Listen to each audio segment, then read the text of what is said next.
It's been nearly a year since we first became aware of the initial lawsuit against Deshaun Watson alleging misconduct during massage therapy sessions. It became 22 civil complaints, and it then became 8 or 10 criminal complaints. Nothing has happened from the standpoint of the legal process. On the criminal side, a grand jury has been poised to take up the case at some point. Well, yesterday, Rusty Hardin told the New York Times, and Rusty Hardin represents Deshaun Watson, and also Tony Busby, who represents the 22 individuals suing Watson. They both told the Times that on Friday there will be an effort by the grand jury in Houston to look at the situation and, from Watson's perspective, decide that day not to indict him on any charges. Is Maybe that realistic, from Mike, the to think victim's that happens that day? perspective. Yeah. Well, and look, here's what it all comes down to. Because this isn't bad news or good news. It's just the next step in the process. And it's good news for Watson from the standpoint of they're getting this done before free agency begins. So if he does emerge from it with no charges, specifically no felony charges, he's in a position where someone could maybe trade for him and the Texans could finally move on. But, look, you hear the saying all the time, a prosecutor could indict a ham sandwich if the prosecutor wants to. And what that means is the process is one-sided. There's no voice. There's no defense. There's no pushback. If you want to go in there and you want to load up and fire up the grand jury, you're on your own. And if you really want to do it, if you really want to convince them, they are going to go your way because they see your motivation to get this indictment. The flip side is, if you really don't want to go through the trial and the dream team, and if it doesn't fit, you must acquit, and trying to show reasonable doubt, or do we really have criminal misconduct here? Does it rise to the level of a violation of the applicable laws? You can kind of mealy-mouth your way through it and not get an indictment either. So you can indict a ham sandwich or you cannot indict a ham sandwich. It all comes down to what you want as a prosecutor, and we don't know that.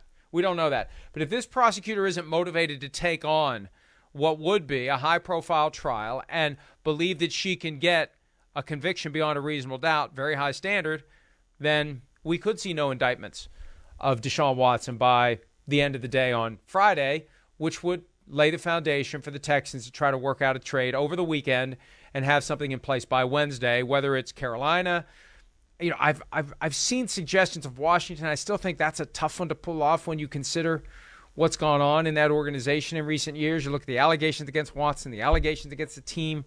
It's a tough PR sell, right? I think. Ron maybe Rivera it's not. can handle maybe, it. Ron Rivera can handle you know what? that. Hey, Chris, maybe it's not going to make it much worse. It's already as bad as it can be. No. Let's go ahead and add Deshaun Watson. What are they going to say? Yeah. They're already saying these things about You're us. right. At least we're good on the field now. I mean, maybe that's what they'll say. I know. It'll be interesting. We know that there's teams still got their eye on Deshaun Watson, 100%. I think you named the two teams to look at. I'd probably throw in the Philadelphia Eagles in there as well to be a part of it. I'm just glad we're getting going here with this finally, too.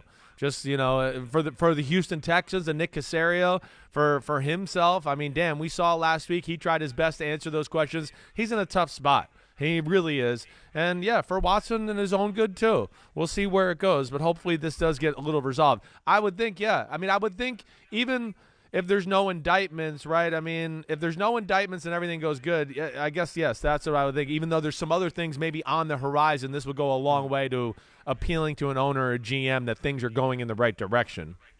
He's still looking at a potential suspension under the personal conduct policy. Right. The Ben Roethlisberger precedent would suggest 6 games reduced to 4, maybe 8 games reduced to 6 for good behavior. The other side of it is the 22 civil lawsuits. And I said from the outset, he needs to take his reckoning. He needs to make good with these individuals. They believe something happened that shouldn't have happened. He should settle with them. He should get everybody in a room and work out a settlement. And they didn't do it early. They tried to do it during the season. They tried to do it as a precursor to a trade to the Dolphins because Stephen Ross, the owner of the team, insisted on all of those cases being settled before a trade would happen. The reality is those cases are still going to be there. Even if he's not indicted, if someone trades for him next week, those cases will still be there. You got to be comfortable with that. Last year the Panthers were, presumably they still are. You clear away the criminal possibility, then it just becomes civil cases. And, the other side of it, too, if you've got to settle these cases before you trade Deshaun Watson, those cases have far greater settlement value, a lot more expensive to negotiate justice, and justice comes in many forms, and one form of justice is a cash settlement. That's what the civil justice system is all about. It's about getting monetary compensation for some sort of indignity that you have suffered that crosses the line of what the law allows. What about, Mike, what about this one? Hold on, one quick one. Just because I know it'll hit home, and we didn't bring it up there. We said Carolina and Philadelphia, but there's another team in the state of Pennsylvania that I would think now that Brian Flores is in Pittsburgh, that I have a hard time not connecting a dot there. I know Flores was a huge proponent of wanting Deshaun Watson in Miami. You know, there is some sort of connection there.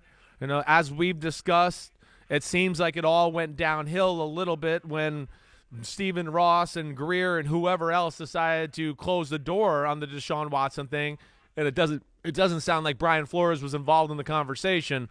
That's another team I just, would have my eye on a little bit. They did sign Mike Vick at one point. Now, it was years after he got out of prison for dogfighting. This is a different vibe altogether. I'm not sure that Art Rooney's going to be on board with this. And remember, in the aftermath of the Roethlisberger stuff from 2010, they thought about trading him. It was bad.